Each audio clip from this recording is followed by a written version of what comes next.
एक अंधा आदमी गया मंदिर, मंदिर में जैसे ही प्रवेश होने लगा तो दरवाजे पर लोग हंसे, अरे तुम तो अंधे हो, तुम्हें दिखाई नहीं देता, मंदिर जाकर क्या करोगे और तुम देखोगे भी क्या, तुम्हारी आंखें नहीं हैं, कैसे देख पाओगे, भगवान कैसे हैं, कपड़े कैसे हैं, उन्होंने पहना क्या है, लगते कैसे हैं, गुरुजी कैसे हैं, चलो भगो, मंदिर जाकर क्या करोगे।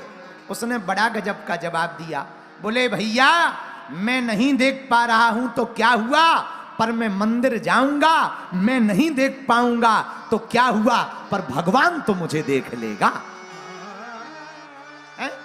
उसी प्रकार आज बिहार के गोपालगंज के लाखों की समुदाय में जितने बिहार के लोग आए हैं, मेरे पागलों, हम तुम्हें नहीं देख पा रहे, तुम हमें नहीं देख पा रहे तो क्या हुआ, लेकिन बागेश्वर बजरंगबली तो तुम्हें देख पा रहे हैं। और उन्होंने देख लिया सो काम बन गया। इसीलिए हमें संत कहते धर्मो रक्षति रक्षिता, तुम धर्म की रक्षा करो, धर्म तुम्हारी रक्षा करेगा। आहा, महाभारत का एक प्रसंग है, हमें याद आ गया। जब पांडवों को वनवास मिला, वनवास में पांचों पांडव गए तो बियाबान जंगल में, भयावह जंगल में युधिष्ठिर जी, नकुल, सहदेव, अर्जुन, भीम सहित बैठे थे। प्यास लगी, ऊपर एक पेड़ के ऊपर चढ़कर देखा, सामने में कुछ पंछी आ रहे हैं, जा रहे हैं, लगता है कोई छोटा सा जलाशय है। युधिष्ठिर जी ने कहा वहां जलाशय है, एक एक करके जाओ, पानी पी के आओ। एक एक करके गए और जैसे ही पानी पीने गए तो सरोवर के जल को जैसे ही मुख से लगाया, उसी समय एक यक्ष प्रकट हो गया। आवाज आई, रुको, पानी पीने के पहले मेरे कुछ प्रश्नों का उत्तर देना पड़ेगा, उत्तर दोगे तो ही पानी पी पाओगे। लेकिन पांडवों ने अनसुना कर दिया, नकुल जी थे, उन्होंने अनसुना कर दिया, पानी को पिया और जैसे ही पिया तो बेहोश हो गए, गिर गए। बहुत देर तक नकुल जी नहीं आए तो अर्जुन को भेजा, अर्जुन के साथ भी वही हुआ, वो भी बेहोश पड़ गए। धीरे धीरे करके चारों भाई बेहोश पड़ गए। युधिष्ठिर ने देखा, अरे बड़ी देर हो गई, जितने भाई जाते हैं लौट के ही नहीं आते, क्या कारण है, चलो चलकर देखते हैं। युधिष्ठिर जी स्वयं गए, जाकर देखा चारों मूर्छित पड़े हैं, कारण क्या है, पर जैसे ही जल को हाथ लगाया सोई यक्ष प्रकट हो गया। सुनिए, आप हमारे इस जल को पान करने के पहले, यह सरोवर हमारे कब्जे में है, इसका जल पीने के पहले आपको हमारे प्रश्नों का उत्तर देना पड़ेगा। युधिष्ठिर जी कहते हैं, महाराज हमें जो जो पता होंगे सो हम देंगे, पर हमको क्या मिलेगा। यक्ष बोला, भैया अगर आप सही प्रश्न का उत्तर दे दोगे, प्रश्न का सही उत्तर दे दोगे तो इन चारों में से किसी भी एक भाई को हम जीवित कर देंगे। युधिष्ठिर जी बोले, चलो ठीक है, एक ही आ जाए। प्रश्न किए यक्ष ने, युधिष्ठिर जी ने उत्तर दिए। उत्तरों को सुनकर यक्ष प्रसन्न हुआ और बोला, इन चारों में से किसी एक को जिसको तुम्हें जीवित करना हो उस पर उंगली रखो, नाम बताओ, हम उसको जीवित कर देते हैं।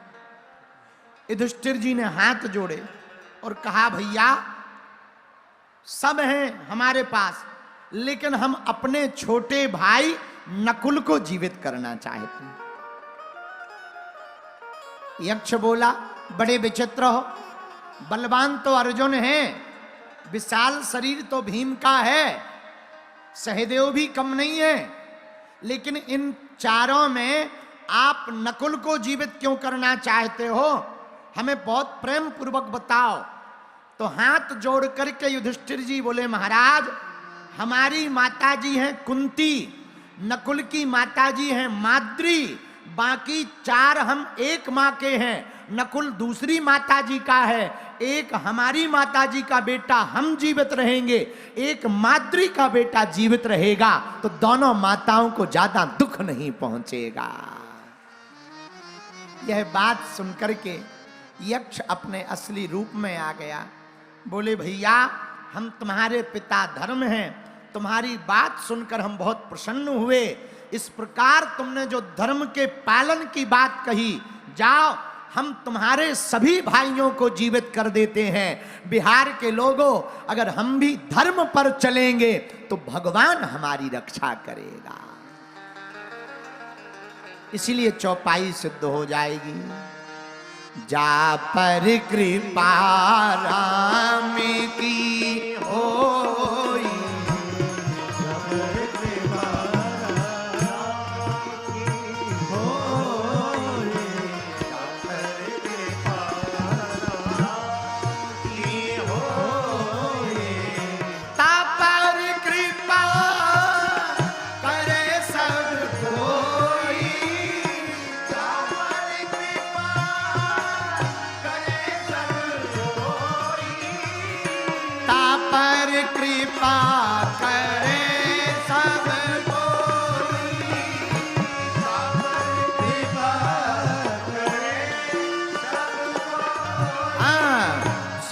राम जय राम जय